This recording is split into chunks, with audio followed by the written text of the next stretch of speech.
खरंच कामाला नाही गेली का तू? होय. बाया गेल्या ना सगळ्या कामाला, तू कामाला काऊन नाही गेली रोज?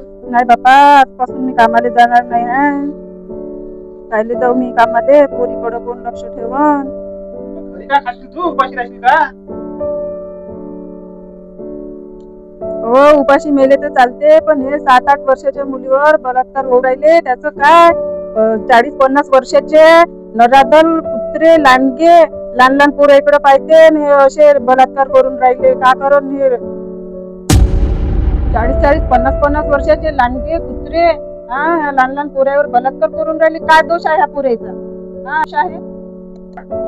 आता ह्या वर्देले रोठ्याले शाळेतून पोरगी आली ठेवली मुलगी, काय दोष होता तिचा वाला? काय दोष होता तिचा? शाळेतून आली ते पोरगी, 12 वर्षाची मुलगी ती, त्या कुत्र्यानं बलात्कार करून त्या मुलीला मारून टाकलं. बिचाऱ्या त्या मुलीचा काय गुन्हा होता? त्या पोरीच्या मायबापावर का बितत असल? ते मायबाप का म्हणत असेल, त्याच्या मनावर का दगड बसल्यासारखा लागत असेल? ते एक मुलगी होती म्हणून का? आता काय होणार आहे?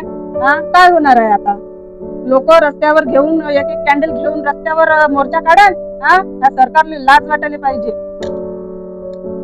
माय बहिणींनो, उठा आता. ह्या सरकारच्या छातीवर गोटा ठेवायचा आहे आता. कॅन्डल मोर्चा काढून काही होणार नाही आता. ह्या सरकारने आता शिकवायचं आहे आता आपल्याला.